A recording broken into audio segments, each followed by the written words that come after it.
So you also have a training program that's called the Start Your Consulting Business now. What is that Yes. about? It's designed for mid-career professionals who are already experienced in what they do.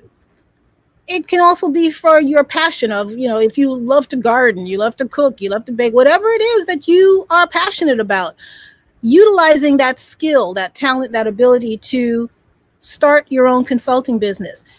It's a matter of transitioning from what I call corporate to consulting using the knowledge and experience that you already have. Usually, the first question I'm asked is, well, how do I get clients? How do I make money at this? And that's, I won't say the easy part, but that you can learn. We have strategies and techniques and case studies to show you to do that, as long as you make the decision to do the work to do and put in action the strategies that you're given. So helping individuals to make that transition is what the course is about, and it takes you through everything that you can expect to go through as a consultant, because I had to figure it out on my own. That was something I had to go through, and it was frustrating at the time because I didn't know anyone who was a consultant. I didn't have anyone that had gone through the path already to show me the way, per se. So I had to kind of figure it out on my own through the trials and errors. But that wasn't a bad thing, because now I have the strategy and the steps that I went through that I have now taken other people through. And because I've done this with many other people, I've seen how it can operate in a variety of different environments, a variety of different business types and industries. So the foundation is still the same, but it has been tweaked and changed based on the people that I've already worked with. And as the marketplace changes, you have to grow and change with it as well. So to be able to help individuals to make that transition, however fast or slow they want to do that, whether it's full or part-time, whether they need an immediate income now or if they're planning for the future. It's a matter of, when people are retiring these days, they don't want to just sit around and do nothing. So usually that's when they want to do what they've really wanted to do.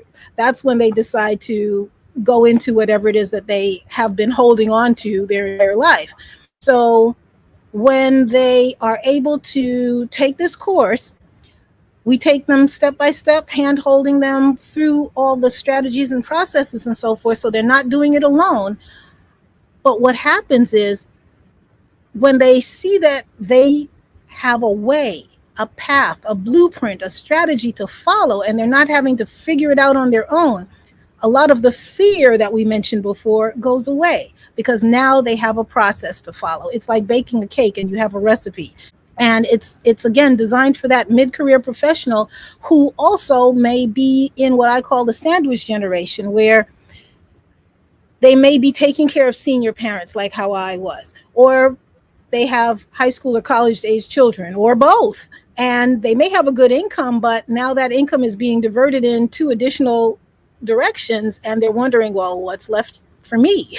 And so it could give them an additional stream of income now, but it can also be that preparation for retirement, so that when they do retire, that business will already be up and running and generating income, as opposed to trying to start that business when they retire. Because of course the mindset, the energy, everything's different at that point in time. So this is primarily for people who are mid-level career type things. Well, that's the typical person, because it's in that mid-career that people are kind of thinking, okay, what's next? What's next for me?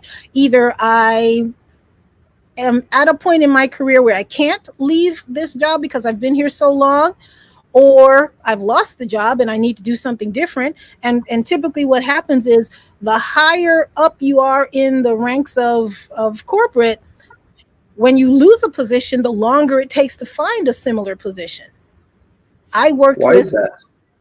Well, because number one, you become too expensive.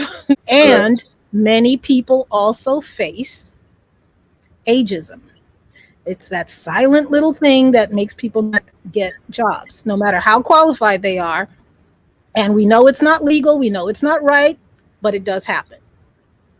So what I mean by ageism is that if you're 50 plus, if you're 55 plus, if you're closer to retirement than not, it's harder to get a job.